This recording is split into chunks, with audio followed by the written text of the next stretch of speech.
안녕하세요. 저는 NC소프트 게임 AI 랩 강학습팀 박현수, AI 시스템 팀 한태경입니다.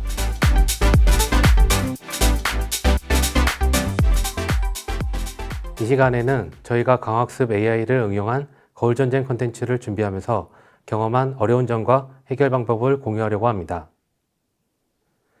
우선 리니지 거울전쟁에 대한 소개를 하고 강학습 알고리즘 측면과 강학습 프레임워크 구현에서 어려웠던 점과 그 해결 방법에 대해 각각 설명하겠습니다. 첫 번째 순서로 저희가 개발에 참가한 리니지 거울전쟁에 대해 소개하겠습니다. 거울전쟁은 리니지에서 지능적인 AI를 도입해서 플레이어들에게 새로운 경험을 제공하려는 동기에서 출발했습니다. 기존 NPC와 달리 플레이어와 같은 스킬을 사용하고 지능적인 플레이를 보여주는 AI 캐릭터를 이용해 어떻게 플레이어들에게 새로운 즐거움을 줄 수 있을지를 고민했습니다. 이 컨텐츠는 최종적으로 AI들이 사냥터를 통제하는 것으로 결정되었습니다. 이벤트가 시작하면 AI 플레이어들로 구성된 파티가 기란 감옥 2층에 진입하여 몬스터와 보스를 사냥하는데 만약 다른 플레이어들이 있다면 이들을 상대로 전투를 하는 방식으로 진행합니다. 리니지 거울전쟁을 완성하기까지 다양한 문제를 해결했어야 했는데 그 문제들은 크게 두 가지로 분류할 수 있습니다. 왼쪽에 있는 강학습 알고리즘 차원에서 해결해야 할 문제들과 오른쪽에 있는 학습 시스템의 최적화 및 개발 프로세스 차원에서 해결해야 할 문제들입니다. 이어지는 강학습 부분에서 제가 왼쪽에 있는 세 가지 문제와 해결 방법에 대해 이야기하고 그 뒤에 강학습 프레임워크 부분에서는 AI 시스템 팀 한태경님께서 오른쪽과 아래에 있는 세 가지 문제와 해결 방법에 대해서 이야기하겠습니다.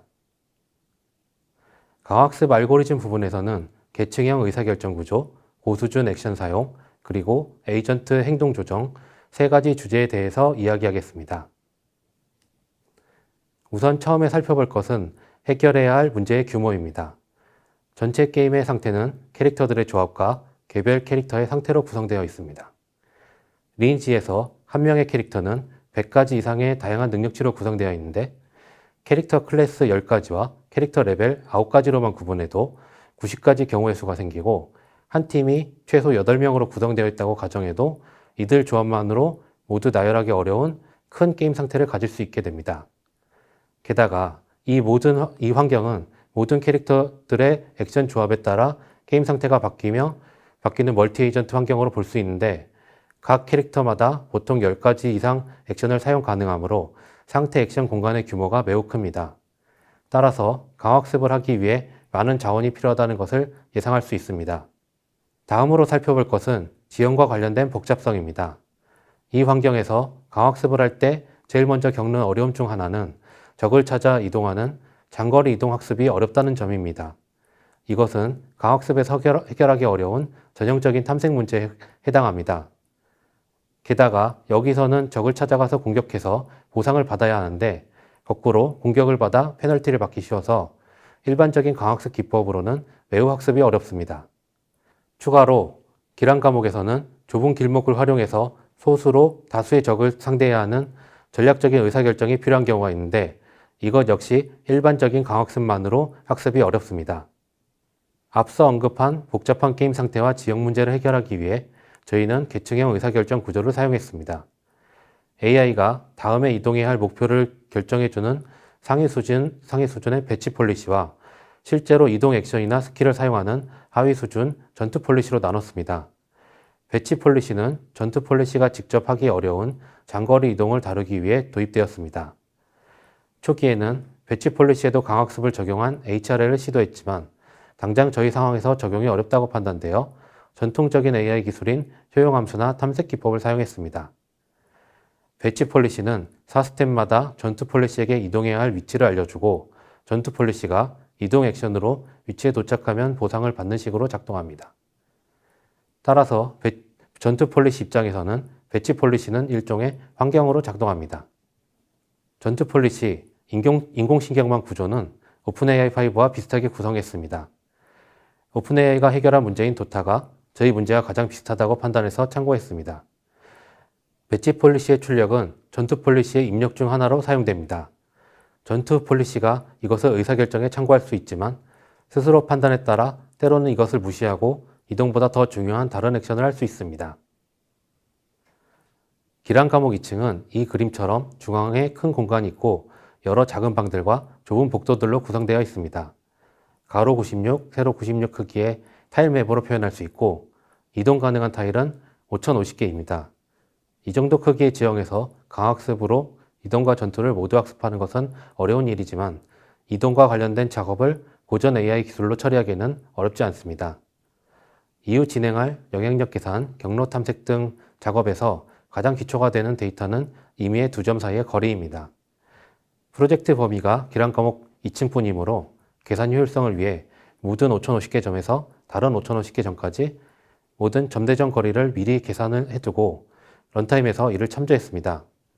마찬가지 이유로 의사결정에 필요한 70개 주요 위치를 사전에 정의했고 그림에서 노란 점으로 표시되어 있습니다.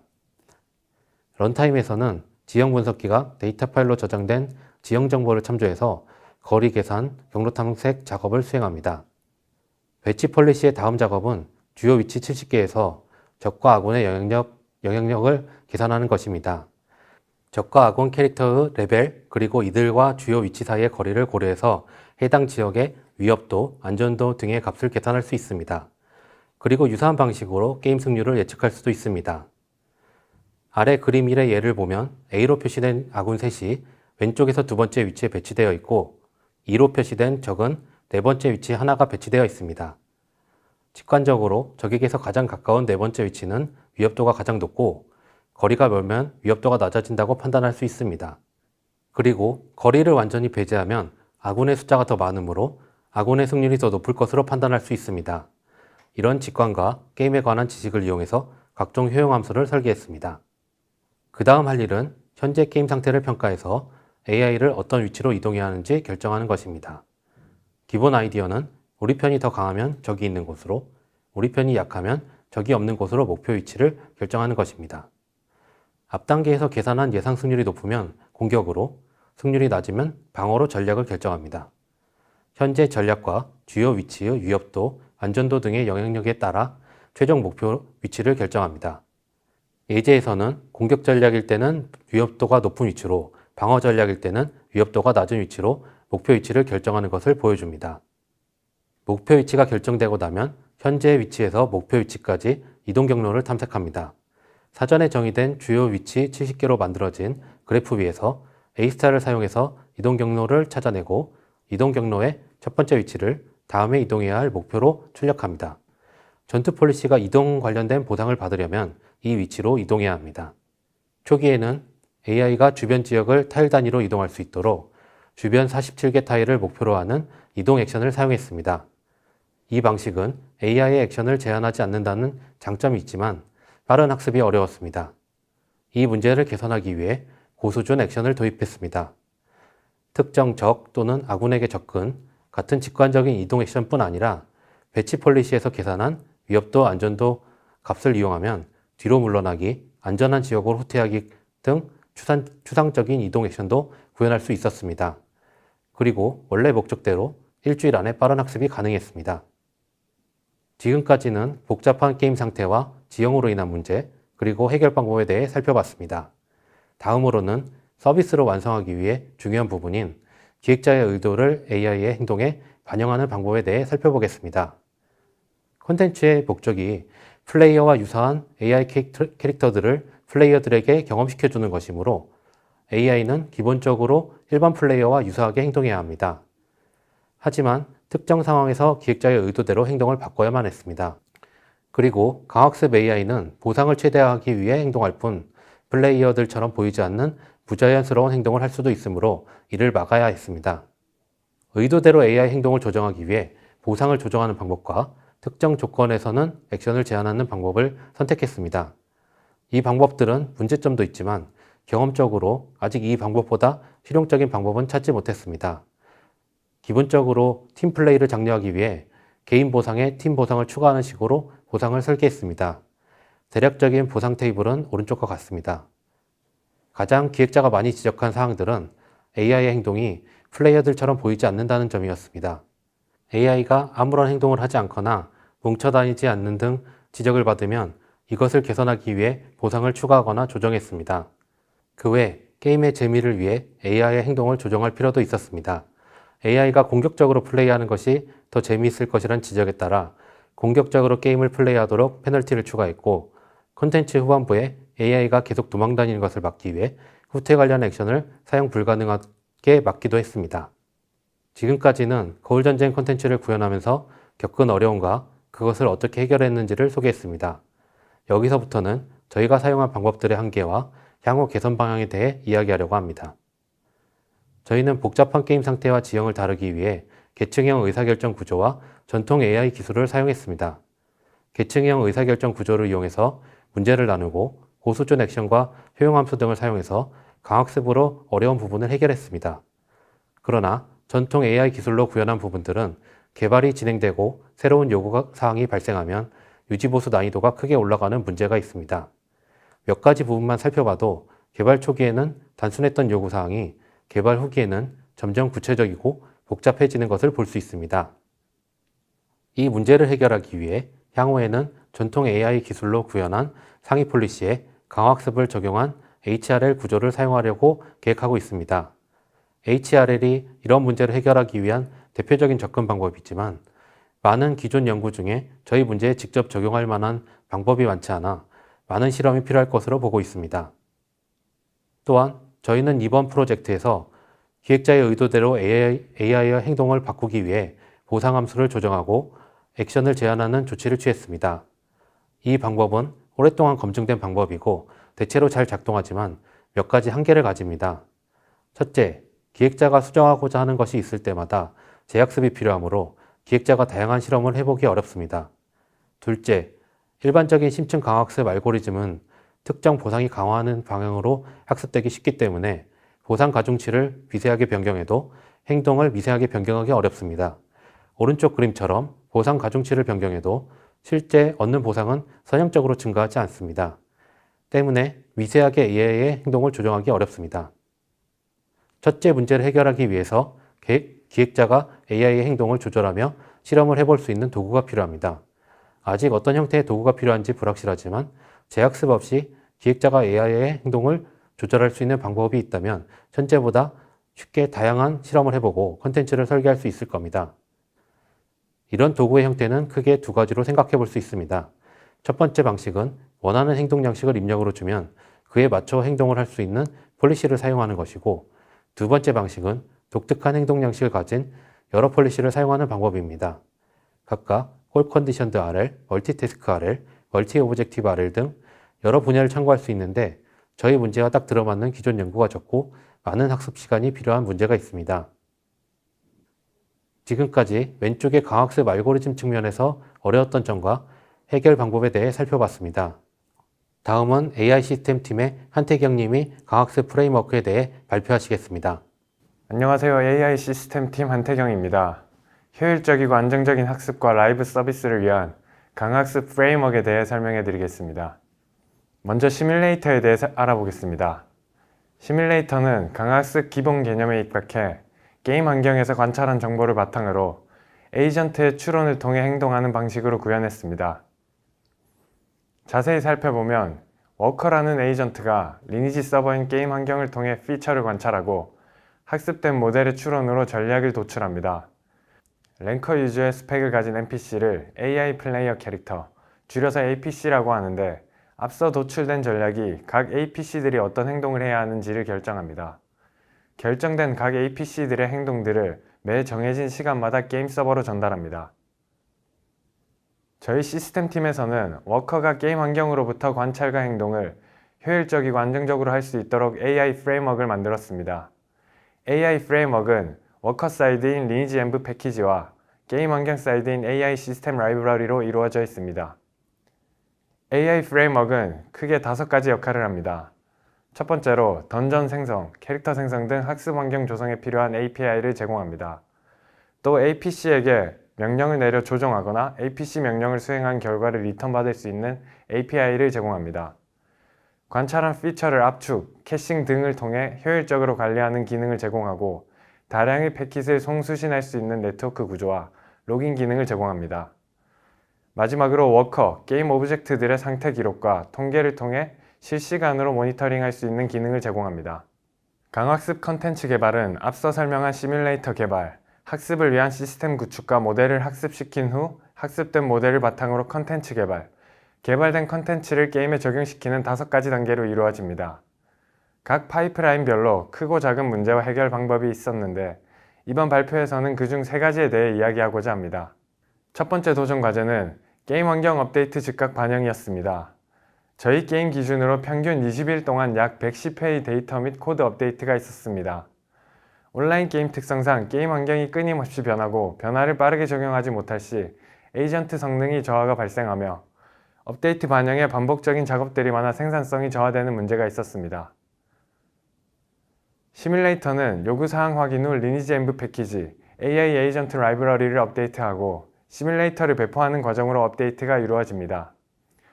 그중 패키지와 라이브러리 업데이트가 반복적이며 가장 오랜 시간이 걸리는데 일반적인 작업일 경우 기존에는 약 1시간 소요됐던 작업을 자동 생성을 통해 약 10분 정도로 줄였습니다. AI 프레임워크의 핵심은 코드 자동 생성 도구입니다. 프로토버퍼로 피처와 액션을 정의하고 정의된 코드 템플릿을 이용하면 간단히 더블 클릭만으로 리니지 엠브 패키지와 AI 에이전트 라이브러리의 로직들이 생성됩니다. 코드 자동 생성으로 관찰과 행동 로직이 생성되며 피처 관리 로직, 학습 환경 조성 API, 그리고 비즈니스 및 로깅 로직까지 자동 생성됩니다.